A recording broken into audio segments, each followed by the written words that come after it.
Hello everyone, आज की इस वीडियो में हम क्लास 10th ज्योग्राफी से 20 मोस्ट इंपॉर्टेंट एमसीक्यूज क्वेश्चंस को करेंगे। ये क्वेश्चंस तुम्हारे एग्जामिनेशंस में 100% गारंटीड है कि पूछा जाएगा। वीडियो स्टार्ट करने से पहले तुम्हें बता दूं कि ज्योग्राफी से कभी भी तुम्हारा एमसीक्यूज में जो क्वेश्चन आएगा ना, वो सीधा सीधा नहीं पूछा जाएगा। वो या तो इस तरह से एक टेबल के फॉर्मेट में रह सकता है, एक पाई चार्ट दिया हुआ रह सकता है, कोई असर्शन रीजन से, या statement based question, matching the following, इस तरह के क्वेश्चंस पूछे जाएंगे। ठीक है, तो इसी टाइप के क्वेश्चंस को हमने यहाँ पे लिया हुआ है, इसीलिए मैं कह रहा हूँ अच्छे से इसको समझ लो। क्वेश्चंस यहाँ से तुम्हारे पेपर में गारंटी आ जाएगा। तो सबसे पहले क्वेश्चन में आप देख लो, यहाँ पर एक टेबल है जिसमें यहाँ पर दिखाया गया है जो प्लेन्स है ये 45% है, माउंटेन्स जो है वो 25% है, और जो प्लेट्यूज है ये 30% है। तो पहला क्वेश्चन तुम्हारा यहाँ पर दिया गया है, what is the importance of 30% land under plateaus. Plateaus के अंदर में ये जो 30% लैंड आ रहा है, इसके क्या इंपॉर्टेंस है, तो इसका इंपॉर्टेंस तुमको बताना है। तो ये 30% लैंड जो प्लेट्यू का यहाँ पे दिखा रहा है, ये इसका इंपॉर्टेंस यहाँ पर दिखाया गया है कि it possesses rich reserves of minerals, fossil fuels and forest. ठीक है, तो राइट आंसर इसका तुम्हारा ऑप्शन सी होगा। नेक्स्ट अगला ये जो क्वेश्चन नंबर तुम्हारा 2 दिया हुआ है, इसमें तुम्हारा यहाँ पर जैसे यहाँ पे जैसे एग्रीकल्चर का फिर से भी 40% है, इंडस्ट्री का 30% दिखाया गया, और सर्विसेज का 30% फिर से दिखाया गया है। तो अब यहाँ पे क्वेश्चन पूछा गया है कि why is the service sector important for economic growth. जो सर्विस सेक्टर है ये इकोनॉमिक ग्रोथ के लिए इम्पॉर्टेंट क्यों हुआ। सर्विस सेक्टर इकोनॉमिक ग्रोथ के लिए इम्पॉर्टेंट क्यों है, क्योंकि जो सर्विस सेक्टर है ये जीडीपी को कंट्रीब्यूट करता है और ये अर्बन एम्प्लॉयमेंट प्रोवाइड करता है। ठीक है, अगला क्वेश्चन नंबर यहाँ पे 3 दिया हुआ है, जिसमें यहाँ पर सॉइल के कुछ टाइप्स दिए हुए हैं एंड इसकी फिर यहाँ पे कैरेक्टरिस्टिक्स दी गई है। तो इसमें से पहले मैच कर लेना है, मैचिंग करने के बाद जो सही आंसर होगा वो हमें यहाँ से टिक करनी है। अब जैसे जो ब्लैक सॉइल है, ब्लैक सॉइल किसके लिए सूटेबल होता है, तो ब्लैक सॉइल सूटेबल होता है कॉटन कल्टिवेशन के लिए। ठीक है, तो ये 1 का यहाँ पर ए आ गया। रेड सॉइल किसके लिए सूटेबल होता है, तो रेड सॉइल होता है रिच इन आयरन ऑक्साइड, उसमें मतलब प्रेजेंट होता है। ठीक है, रेड सॉइल में रिच आयरन ऑक्साइड उसमें ज़्यादा पाया जाता है। इसके बाद जो लेटराइट सॉइल होता है, developed in areas with heavy rainfall. कैसे लेटराइट सॉइल फॉर्म होता है, तो ये हैवी रेनफॉल जिन जगहों पे होता है वहाँ पे वो फॉर्म होता है। तो 3 का डी हो गया, और बाकी 4 का बी हो गया। तो देख लो 1 का ए यहाँ पर है और यहाँ पर है। ठीक है, 2 का सी यहाँ पर है, 2 का सी आया था ना, तो 2 का सी सिर्फ यहाँ पर है। तो ऑब्वियसली जो राइट आंसर इसका बनेगा तुम्हारा ऑप्शन ए होगा। अब यहाँ पे फिर से हमें मैचिंग करना है। यहाँ पे कुछ डैम बनाए गए हैं जो कि रिवर्स के उन रिवर से बनाया गया है। तो फिर से वही मैच करना है कि कौन सा डैम किस रिवर पे बनाया गया है, फिर इसमें से जो करेक्ट आंसर है ये हमें चूज़ करना है। अब जैसे जो भाखड़ा डैम है, भाखड़ा डैम कहाँ पे बना है, तो तुम्हारा सतलुज रिवर पे बना है। ठीक है, इसी प्रकार से जो सरदार सरोवर डैम है, सरदार सरोवर डैम तुम्हारा नर्मदा रिवर पे बना है। नागार्जुना सागर डैम जो है ये तुम्हारा कृष्णा नदी नदी पे बना है। और हीराकुंड जो डैम है ये तुम्हारा महानदी रिवर पर बना है।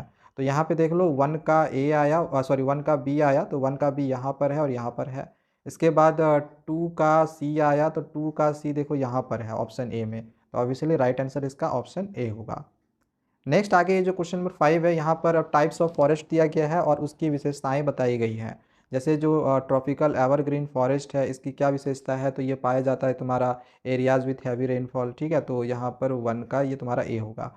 फिर आगे दिया गया है ट्रॉपिकल डिसीडियस फॉरेस्ट। तो जो ट्रॉपिकल डिसीडियस फॉरेस्ट है ये तुम्हारा shed leaves with dry season होगा, मतलब सीधा ये वही हो जाएगा। इसके बाद नेक्स्ट तुम्हारा माउंटेन फॉरेस्ट है, तो ये तुम्हारा हिली में एरियाज़ में ही पाया जाता है। मतलब इसमें सीधा सीधा दे दिया है, 1 का ए, 2 का बी, 3 का सी और 4 का डी। तो इसका जो राइट आंसर है इसका तुम्हारा ऑप्शन बी होगा। ठीक है, चलो नेक्स्ट आगे बढ़ते हैं क्वेश्चन नंबर 6 की ओर। 6 नंबर है, the north eastern states of India like Nagaland, Mizoram, Arunachal Pradesh, ये सब जो नॉर्थ ईस्टर्न स्टेट्स है भारत के, तो इनको ना एक स्पेशल स्टेटस मिला हुआ है इंडियन कॉन्स्टिट्यूशन में।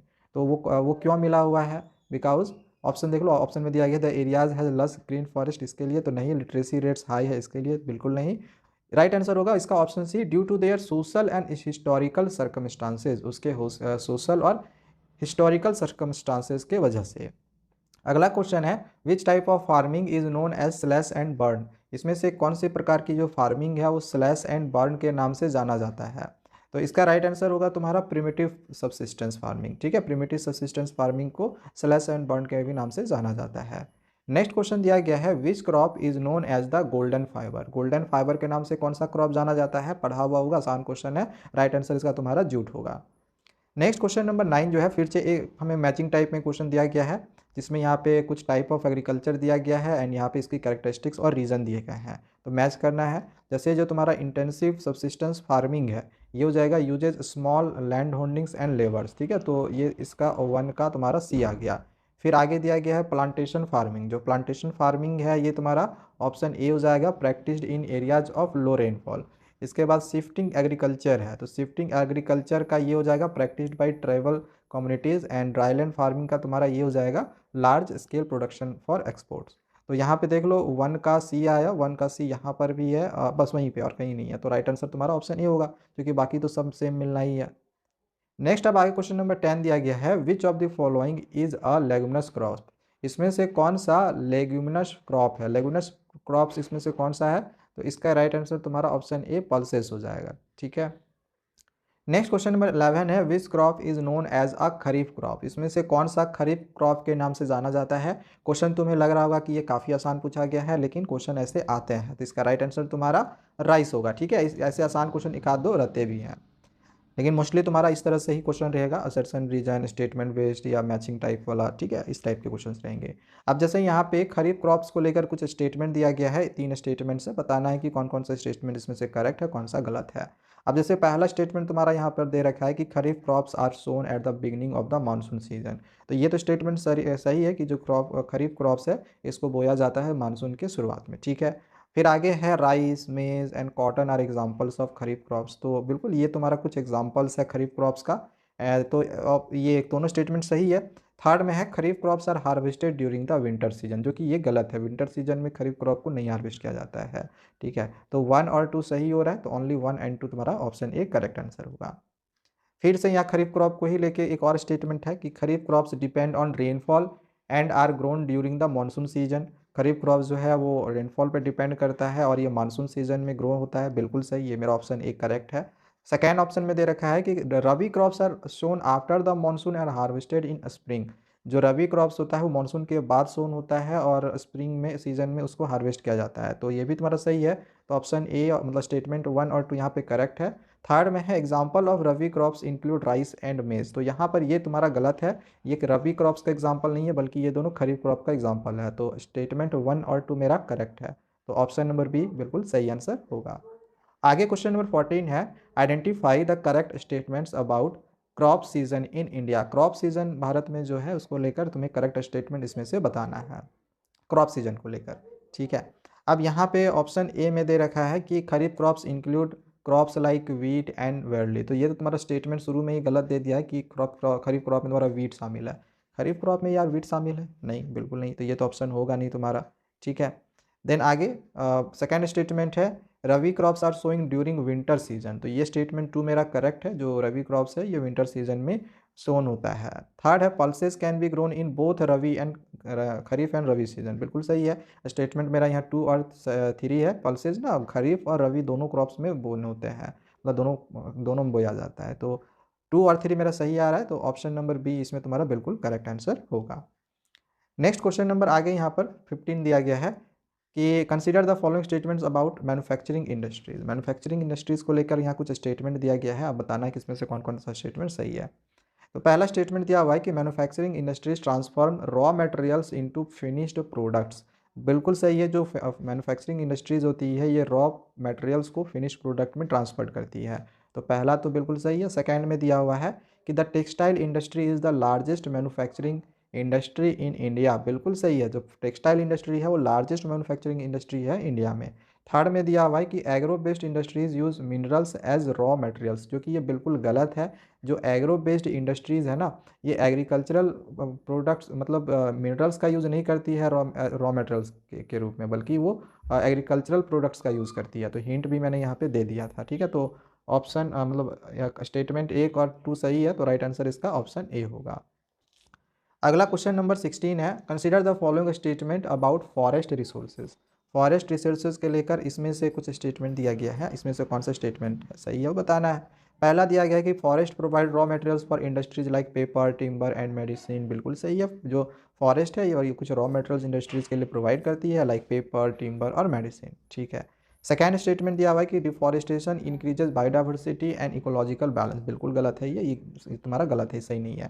थर्ड में है कि reserve forests are the most protected forest in India, ये भी तुम्हारा सही है कि जो रिजर्व फॉरेस्ट है ये मोस्ट प्रोटेक्टेड फॉरेस्ट है भारत में। तो इसमें से कौन कौन सा ऑप्शन सही आया, तो स्टेटमेंट सही आया, तो पहला वाला स्टेटमेंट सही आया और तीसरा वाला, तो 1 और 3 कहाँ पर है, ऑप्शन नंबर बी में 1 और 3 है, तो ये राइट आंसर होगा। नेक्स्ट क्वेश्चन नंबर 17 दिया हुआ है, consider the following statements about minerals. अब मिनरल्स को लेकर यहाँ पर कुछ स्टेटमेंट्स दिए गए हैं। पहला स्टेटमेंट दिया हुआ है कि minerals are naturally occurring substances with a definite chemical composition, बिल्कुल सही है। मिनरल जो होता है वो नेचुरली ऑकरिंग सब्सटेंसेस होते हैं जिसके पास डिफिनिट केमिकल कंपोजिशन होता है, तो पहला स्टेटमेंट तो यार बिल्कुल करेक्ट है।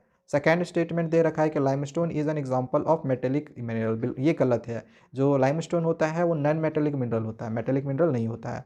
थर्ड में दिया हुआ है कि metallic minerals include iron ore, bauxite and copper, तो ये सही है। मेटेलिक मिनरल्स में आयरन ओर, बॉक्साइट और कॉपर शामिल है, तो 1 और 3 सही है। तो स्टेटमेंट 1 और 3 दिया गया है ऑप्शन सी में, तो सी राइट आंसर होगा।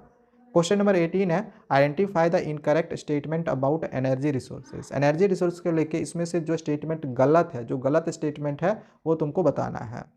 तो इसका राइट आंसर देखो मैं डायरेक्ट बता दे रहा हूँ, इसका राइट आंसर तुम्हारा ऑप्शन सी होगा कि hydro electric power is produced using wind energy. जो हाइड्रो इलेक्ट्रिक पावर होता है ना, वो विंड एनर्जी के द्वारा प्रोड्यूस्ड नहीं होता है बल्कि वाटर के द्वारा होता है, ठीक है। तो ये स्टेटमेंट सी तुम्हारा गलत था।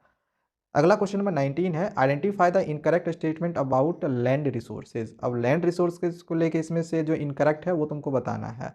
तो इसको पूरा पढ़ोगे तो पता चलेगा कि इसका जो राइट आंसर होगा ये तुम्हारा ऑप्शन सी होगा कि जो माउंटेन्स और हिली एरियाज होते हैं, यहाँ पर दिया गया है कि आइडियल होता है इंटेंसिव एग्रीकल्चर के लिए, जो कि ये बिल्कुल ही गलत है, क्योंकि हमें इनकरेक्ट स्टेटमेंट बताना था, ठीक है। तो इनकरेक्ट ये तुम्हारा ऑप्शन सी होगा। बाकी तुम्हारा सही है कि जो इंडिया की लैंड है वो फॉरेस्ट के अंडर आती है, below 33% target, plains in India are suitable for agriculture due to fertile soil, ठीक है, ये सारा सही होगा। ये वाला गलत है, जो माउंटेन और हिली एरियाज होते हैं ना, तो वो हॉर्टिकल्चर के लिए आइडियल होता है, ना कि इंटेंसिव एग्रीकल्चर के लिए आइडियल होता है।